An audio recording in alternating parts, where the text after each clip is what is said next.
వాస్తు జీవనం ప్రేక్షకులందరికీ నమస్కారం. చాలామంది సౌత్ వెస్ట్ కార్నర్ స్థలాలు కానీ, సౌత్ ఈస్ట్ కార్నర్ స్థలాలు కానీ, అంటే నైరుతి స్థలాలు కానీ, ఆగ్నేయపు స్థలాలు కానీ తీసుకుంటే ప్రమాదాలేమైనా జరుగుతాయా? అంటే అవి దోషాల బారిన పడడానికి ఆస్కారం ఎక్కువగా ఉంటుందా? లేకపోతే ఇలాంటి కార్నర్ వచ్చినటువంటి స్థలాలలో మేము గృహాలు నిర్మిస్తే మాకు అవి కలిసి రాకుండా పోతాయా అనేటువంటి సందేహాలు నన్ను చాలామంది అడుగుతూ ఉంటారు.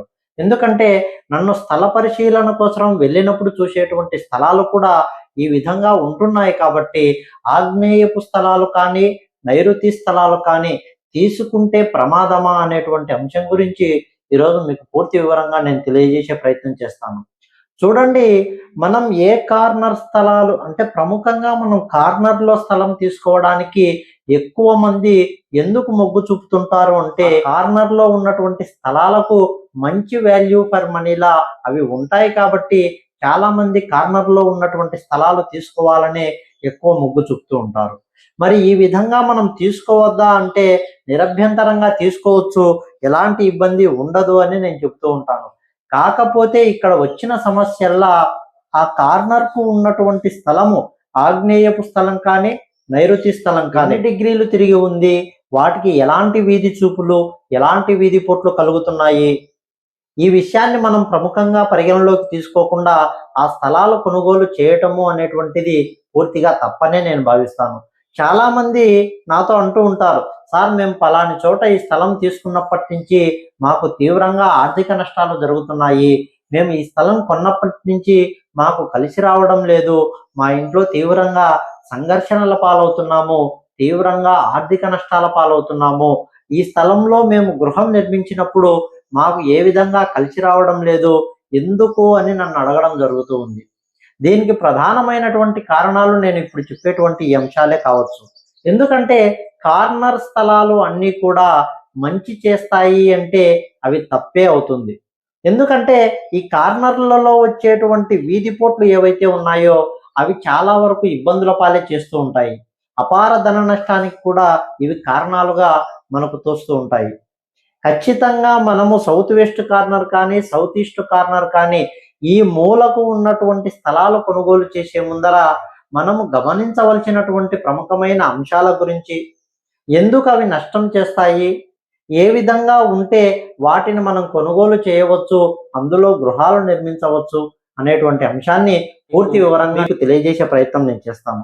చూడండి, ప్రముఖంగా మనం స్థల కొనుగోలు చేయాలి అంటే చూడవలసినటువంటి అంశము ఆ స్థలం ముందు కంపాస్‌కు అనుగుణంగా ఉందా లేదా, డిగ్రీలు ఆ స్థలానికి శుద్ధ ప్రాచిలో ఉన్నాయా లేదా ఆగ్నేయ ప్రాచిలో ఉన్నాయా, ఈశా ప్రాచికి తిరిగి ఉన్నాయా అనేటువంటి అంశాన్ని మనం తెలుసుకున్నప్పుడు మాత్రమే దానికి తగిలేటువంటి వీధి చూపులు కానీ, వీధి పోట్లు కానీ ఏ విధంగా మారుతున్నాయి, అవి మనకు నష్టదాయకమా లేక లాభదాయకమా అనేటువంటి అంశాన్ని మీకు పూర్తి క్లారిటీగా తెలుపాలి అంటే ఖచ్చితంగా ఆ స్థలానికి ఎన్ని డిగ్రీలు ఉంది, ఆ స్థలము టిల్ట్ అయినటువంటి విధానము ఏ విధంగా ఉంది అనేటువంటి అంశాలను మనం పరిగణలోకి ఖచ్చితంగా తీసుకోవాలి.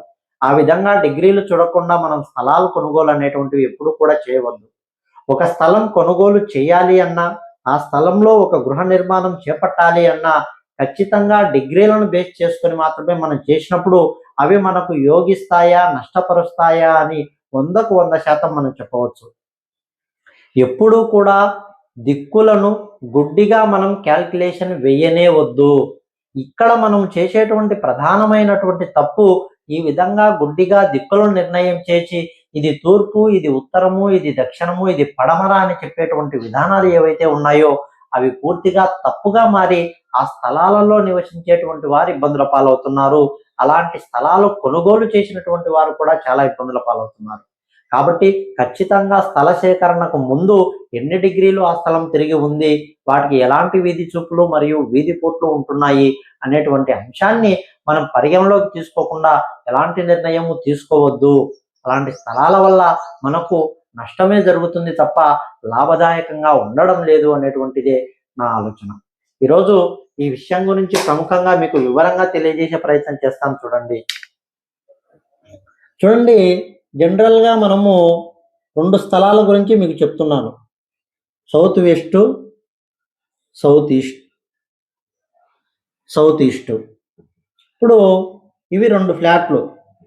ఇది టోటల్ మొత్తం కూడా ఇటు పక్క ఒక వెంచర్.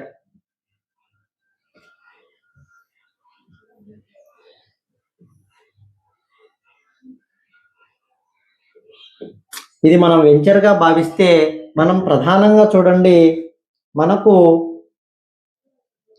నార్త్, సౌత్,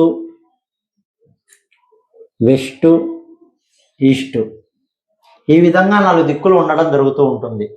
ఈ స్థలానికి కూడా నార్త్, ఈస్ట్, సౌత్, వెస్ట్ ఈ విధంగా ఉండడం జరుగుతూ ఉంది.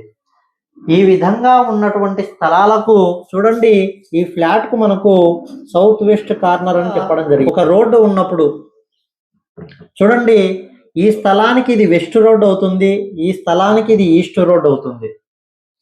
అంటే ఇక్కడ మనం ప్రధానంగా గమనించవలసినటువంటి విషయము, ఇది మనకు సౌత్ వెస్ట్ కార్నర్ గల నైరుతి స్థలం అవుతుంది. ఇది సౌత్ ఈస్ట్ కార్నర్ గల ఆగ్నేయం అవుతుంది. ఇది ఆగ్నేయపు స్థలము, ఇది నైరుతి స్థలంగా మనము పరిగణించడం జరుగుతూ ఉంటుంది. సరే, మరి ఈ స్థలం మనం తీసుకోవద్దా అంటే ఖచ్చితంగా, అంటే నేను ఈ మధ్య మన కస్టమర్ దగ్గరికి ఈ విధంగా ఉన్నటువంటి ఒక ఫ్లాట్ దగ్గరికి వెళ్ళడం జరిగింది. ఆయన చెప్పడం ఏమంటే, 2 భాగాలుగా ఈ స్థలం ఉన్నప్పుడు, సార్ నేను కార్నర్ స్థలం తీసుకోవచ్చా అని నన్ను అడగడం జరిగింది. అంటే ఈ విధంగా 2 స్థలాలు ఉన్నప్పుడు ఇది మనకు కార్నర్ గల స్థలం కదా, మనకు కొంచెం వాల్యూ ఫర్ మనలా ఉంటుంది, డబ్బు మనకు కొంచెం, అంటే ఎప్పుడైనా సరే మనకు డబ్బు పరంగా ఇది యోగిస్తుంది అనేటువంటి ఉద్దేశంతో ఆయన నన్ను ఈ మాట అడగడం జరిగింది. మరి నేను అక్కడికి వెళ్ళి ఈ స్థలాన్ని మనం పరిశీలించినప్పుడు ఇది శుద్ధ ప్రాచ్యలో లేదు, 20 డిగ్రీలు ఆగ్నేయం చూస్తూ ఉంది. 20 డిగ్రీలు ఆగ్నేయ ప్రాచ్యలో ఉన్నటువంటి ఈ స్థలం ఏదైతే ఉందో, నేనేం చెప్పానంటే ఇది ప్రధాన రహదారి, అంటే ఇది ఒక బైపాస్. ఇది ఒక బైపాస్ రోడ్డు. హెవీ వెహికల్స్ అన్ని కూడా ఈ రూట్ లోనే వెళ్ళిపోతూ ఉంటాయి. మరి ఆ రోడ్డు అనేటువంటిది పూర్తిగా వీరి ఫ్లాట్ల ముందర నుంచే వెళ్తూ ఉంది. ఈ విధంగా వెళ్ళినప్పుడు చూడండి, నేను ఒకటి చెప్పాను, 20 డిగ్రీలు ఆగ్నేయ ప్రాచికి తిరిగినటువంటి స్థలం ఏదైతే ఉందో, ఇది దాదాపు దక్షిణం వైపు 4 భాగాలు నైరుతి ఉంటుంది. అంతేకాదు ఇంకొక 3 డిగ్రీలు మనకు నైరుతి ఇటు సైడ్ మనకు వెస్ట్ సైడ్ ఉంటుంది. అంటే ఇక్కడి నుంచి మనకు నైరుతి భాగము ఇటు సైడ్ పూర్తిగా తిరిగిపోయి ఉంటుంది. 3 డిగ్రీలు నైరుతి అనేటువంటిది ఇంకా దక్షిణ పడమర వైపు అనేటువంటిది ఉంటుంది. ఖచ్చితంగా వీరికి ప్రముఖంగా మరొక ఆలోచన, ఈ పై భాగంలో వీరు వేసినటువంటి వెంచర్లకు ప్రధాన దారి ఇదే. అంటే ఇక్కడ ఉన్నటువంటి స్థలాలకు మొత్తం కూడా ఈ దారి గుండనే వీరి రాకపోకలు అనేటువంటివి కొనసాగుతూ ఉంటాయి. చూడండి, ఇక్కడి నుంచి వచ్చేటువంటి వెహికల్స్ ఏవైనా సరే ఇటువైపు తిరిగి వెంచర్లోకి వెళ్ళడానికి ఇదే ప్రధాన దారి అవుతుంది. ఇక్కడ ఖచ్చితంగా ఈ వీధి పోట్లు ఏవైతే ఉంటాయో ఖచ్చితంగా ఈ కార్నర్ను తగిలి మాత్రమే వెళ్ళిపోతూ ఉంటాయి. అంటే అది ఒక నైరుతి వీధి పోటు కిందికి కౌంటింగ్ అవుతుంది. 20 డిగ్రీలు తిరిగినా సరే మనకు 3 డిగ్రీలు నైరుతి ఉంటుంది. ఖచ్చితంగా ఇది నైరుతి ప్రభావం ఈ స్థలం మీద ఉంటుంది అని నేను చెప్తూ ఉంటాను. మరి అలాంటి స్థలాలు మనం తీసుకోవద్దా అంటే తీసుకోవచ్చు. కాకపోతే గృహ నిర్మాణం మనం చేపట్టక ముందే ఖచ్చితంగా కొంత స్థలం అనేటువంటిది అక్కడ విడచవలసి ఉంటుంది. ఆ స్థలం వేస్టేజీ అనేది ఖచ్చితంగా అయి తీరుతుంది. ఆ విధంగా చేసుకున్న తర్వాతే గృహ నిర్మాణం అనేటువంటిది చేపట్టాలి. మరి మన కస్టమర్ అడిగాడు, సార్ నేను ఈ స్థలం తీసుకుంటే నాకు యోగిస్తుందా అని నన్ను అడగడం జరిగింది. నేను నిర్మోహమాటంగా ఈ స్థలం మీకు వద్దు అని నేను చెప్పడం జరిగింది. ఎందుకంటే హెవీ వెహికల్స్ వెళ్ళేటువంటి ప్రయాణంలో ఏదైతే ఉందో ఖచ్చితంగా ఈ కార్నర్ మీద ఈ చూపులు అనేటువంటివి పడడానికి ఆస్కారం 100కు 100% ఉంటుంది.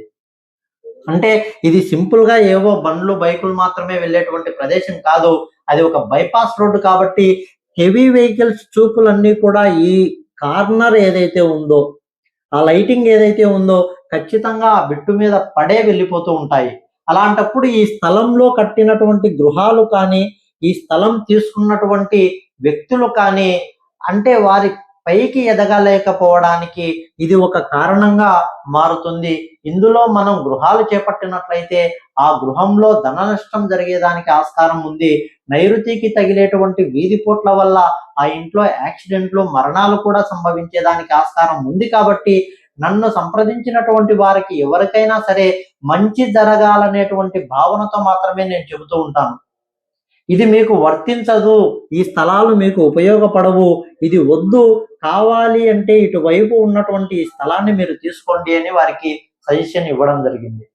కంపాస్కి అనుగుణంగా మనం చూసినప్పుడు 20 డిగ్రీలు తిరిగిందా, 23 డిగ్రీలు తిరిగిందా అనేటువంటి అంశాన్ని కూడా మనం పరిగణలోకి తీసుకోవాలి. ఎందుకంటే మనం ఇది ఒక హెవీ బైపాస్ అయినప్పుడు 20 డిగ్రీల నైరుతి మనకు దక్షిణం వైపు తిరిగిపోయి ఉంటుంది. దీనికి వీధి చూపులు తగలవు అని ఎవరైనా భావిస్తే అది పూర్తిగా పొరపాటే. ప్రతి వెళ్ళేటువంటి వెహికల్ చూపులు కూడా ఈ నైరుతి భాగాన్ని తగులుతూనే వెళ్తూ ఉంటాయి. ఖచ్చితంగా అవి అలా తగలడంతో అది నైరుతి వీధిపోటు కిందికే కౌంట్ అవుతుంది. అంతేకాదు, ఇక్కడ ఏదైతే వెంచర్ ఉందో వెంచర్లోకి వెళ్ళేటువంటి వెహికల్స్ అన్ని కూడా ఈ ఇంటిని హిట్ చేస్తూ వెళ్ళిపోతూ ఉంటాయి. ఇది కూడా నైరుతి వీధిపోటు కిందికే కౌంట్ అవుతుంది. కాబట్టి ఖచ్చితంగా ఇది మీకు పనికిరాదు అని నేను చెప్తూనే ఉంటాను. మరి ఇటు సైడ్ మనం గమనించండి, ఇది మనకు సౌత్ ఈస్ట్ కార్నర్ అంటే ఆగ్నేయపు స్థలం. మరి ఈ ఆగ్నేయపు స్థలం కూడా ఏం జరుగుతుందంటే 20 డిగ్రీలు ఈ రోడ్డే మొత్తం అంటే ఈ స్థలాలు మొత్తం 20 డిగ్రీలు తిరిగిన తర్వాత ఇది మనకు 20 డిగ్రీలు ఆగ్నేయ ప్రాచీరణం ఇప్పుడు జరిగింది. 20 డిగ్రీలు ఆగ్నేయ ప్రాచి కంటే దక్షిణంలో ఉన్నటువంటి 2 భాగాలు దక్షిణ ఆగ్నేయం ఏదైతే ఉంటుందో మనకు తూర్పు వైపు తిరిగిపోయి ఇది దక్షిణ ఆగ్నేయము. అంటే ఈ కార్నర్ ఏదైతే ఉందో దాదాపు అంటే ఒక 45 అడుగులు, 9 భాగాల పద్ధతిని మనం అనుసరిస్తే ఒక 10 అడుగుల మేర మనకు ఇక్కడ ఉన్నటువంటి దక్షిణ ఆగ్నేయం ఏదైతే ఉందో తూర్పు వైపు తిరిగిపోయి ఉంటుంది. మరి గుడ్డిగా చాలా మంది సార్ ఇక్కడి నుంచి అంటే మనకు ఈస్ట్ సైడ్ నుంచి వచ్చేటువంటి వెహికల్లు ఈ విధంగా వెంచర్లోకి వెళ్ళినప్పుడు ఇక్కడ తగులుతాయి కదా ఈ వీధి పోట్లు అనేటువంటివి, అంటే అది గుడ్డిగా దిక్కులను నిర్ణయం చేసినప్పుడు ఎవరైనా సరే కంటికి చూస్తూనే ఇది తూర్పు ఆగ్నేయపు వీధిపోటు కిందికి కౌంట్ అవుతుంది, ఇది వీధిపోటు, ఈ స్థలాలు మీకు పనికిరావు అని చాలా మంది చెబుతూ ఉంటారు. నేను చెబుతాను 20 డిగ్రీలు ఆగ్నేయ ప్రాచిలో తిరిగిన తర్వాత దక్షిణ ఆగ్నేయం తిరిగిపోయి ఉంటుంది. కాబట్టి ఇక్కడ హిట్ చేసేటువంటి వెహికల్ అన్ని కూడా ఇది ఈ స్థలానికి మంచే చేస్తుంది, ఈ స్థలంలో నిర్మించేటువంటి గృహాలు ఉన్నతిగానే ఎదుగుతాయి అని నేను చెప్తూ ఉంటాను. ఖచ్చితంగా దక్షిణ ఆగ్నేయానికి తగిలేటువంటి వీధిపోట్లు ఏవైతే వీధి చూపులు ఏవైతే ఉంటాయో అవి బ్రహ్మాండంగా యోగిస్తున్నాయి, మీకు మంచి చేస్తాయి. మరి ఇక్కడే 2 విధాలుగా మనకు ఆలోచన కలుగుతూ ఉంటుంది. శుద్ధ ప్రాచిలో ఉన్నప్పుడైతే ఈ 2 స్థలాలు కూడా నేను మంచివి కావనే చెబుతాను. ఎప్పుడైతే డిగ్రీలు తిరిగినందువల్ల, అందుకే నేను చెప్తూ ఉంటాను, ముందు మీ స్థలం ఎన్ని డిగ్రీలకు ఉందో చూడండి, ఎలాంటి వీధి పోట్లు ఉన్నాయి, ఎలాంటి వీధి చూపులు ఉన్నాయి అని మనం పరిగణలోకి తీసుకున్న తర్వాత మాత్రమే ఇవి మంచి చేస్తాయా చెడు చేస్తాయా అని చెప్పడం జరుగుతూ ఉంది. మరి ఇది తూర్పు అంటే 20 డిగ్రీలు తిరిగిన తర్వాత దక్షిణ ఆగ్నేయానికి తగిలేటువంటి వీధి చూపులు ఏవైతే ఉన్నాయో ఈ స్థలానికి మంచి చేస్తాయి. 20 డిగ్రీలు తిరిగిన తర్వాత అయినా సరే ఈ స్థలానికి నష్టపరుస్తాయి అని నేను చెబుతూ ఉంటాను. ఈ విధంగా 2 వేరియేషన్స్ ఉన్నప్పుడు మనం ఏది ఎంచుకోవాలి అని భావిస్తే నైరుతిని వద్దు అని చెబుతూ ఉంటాం. మరి ఆగ్నేయము ఇది సరిపోతుంది. ఈ విధంగా డిగ్రీల వేరియేషన్ చూడకుండా మనం స్థలాలను తీసుకోవద్దు, అందులో గృహాలను నిర్మించవద్దు అని చెప్పడానికి ప్రధాన కారణం ఇదే. మనకు వచ్చేటువంటి వీధి చూపులు ఏ విధంగా ఉన్నాయి, అవి వీధి చూపులేనా, వీధి పొట్ల కిందికి ఏమైనా మారాయా అని మనము ఈ విధంగా పరిగణలోకి తీసుకున్న తర్వాత ఇందులో మనకు వర్తించేటువంటిది, మనకు అనుకూలించేటువంటిది, మనకు బ్రహ్మాండంగా అందులో గృహానికి సరి అయినటువంటి రాణింపు కలిగించేటువంటిది ఏ స్థలము అనేటువంటిది మనం ఎంచుకున్న తర్వాత మాత్రమే అలాంటి స్థలాలు కొనుగోలు చేయాలి, అలాంటి స్థలాలలో గృహాలు ఏర్పాటు చేసుకోవాలి అని నేను చెప్పడం జరుగుతూ ఉంటుంది. కాబట్టి మనం ఎప్పుడైనా సరే స్థల సేకరణ చేయడం అనేటువంటిది అంత ఆషామాషి విషయం కాదు. డిగ్రీలకు అనువుగా ఎలాంటి వీధి పోట్లు, ఎలాంటి వీధి చూపులు ఆ స్థలం కొలత అనేటువంటిది ఎంత ఉంది, మనకు ఎంత భాగము అంటే నీచ స్థానం ఎంతవరకు తిరిగిపోయి ఉంది, ఉచ్చ స్థానం ఎంతవరకు వచ్చి ఉంది, తగిలేటువంటి వీధి పోట్లు ఏవైనా సరే మనల్ని ఇబ్బంది చేస్తాయా, ఈ స్థలాలు మనకు అనుకూలిస్తాయా, ఇన్ని విధాలుగా మనం ఆలోచన చేసి ఆ స్థలాలు కొనుగోలు చేసినప్పుడు మీకు బ్రహ్మాండంగా అవి కలిసి వస్తాయి. లేకపోతే మిమ్మల్ని మనశ్శాంతి లేకుండా అలాంటి స్థలాలు చేస్తాయి. కొన్ని స్థలాలు కొన్న తర్వాత దివాలా తీసిన వారు చాలా మంది ఉన్నారు. కొన్ని స్థలాలు కొన్న తర్వాత అంతకు రెండింతలు ఎదిగినటువంటి వారు కూడా చాలా మంది ఉన్నారు. ఎందుకంటే ఇలాంటి పరిగణలోకి మనం తీసుకున్నప్పుడు మాత్రమే, గుడ్డిగా దిక్కులను నిర్ణయం చేయకుండా ఈ విధంగా మనం చూసుకున్నప్పుడు మాత్రమే ఈ స్థలాలు మీకు యోగిస్తాయా, యోగించవా అని చెప్పడం జరుగుతూ ఉంటుంది. ఖచ్చితంగా ఒక స్థల సేకరణ అనేటువంటిది చేసే ముందర తగిన జాగ్రత్తలతో మనం చేసినట్లయితే మీకు ఎక్సలెంట్‌గా రాణింపు అనేటువంటిది ఉంటుందని నేను తెలియజేస్తూ, ఈ వీడియో మీకు పూర్తి క్షుణ్ణంగా అర్థమైందని నేను భావిస్తూ, మరింత మందికి ఈ వీడియోని షేర్ చేయండి. ఈ వీడియో నచ్చినట్లయితే నా ఛానల్ ఖచ్చితంగా సబ్స్క్రైబ్ చేయండి మరియు లైక్ చేయండి. షేర్ చేసి గంట బెల్ ఐకాన్ నొక్కండి. మరిన్ని వాస్తుకు సంబంధించినటువంటి నిజ నిజాలు మీ ముందర పెట్టేటువంటి ప్రయత్నం నేను చేస్తూ ఉంటాను. నా పేరు స్వామి వెంకటేష్, వాస్తు జీవనం. నమస్కారం.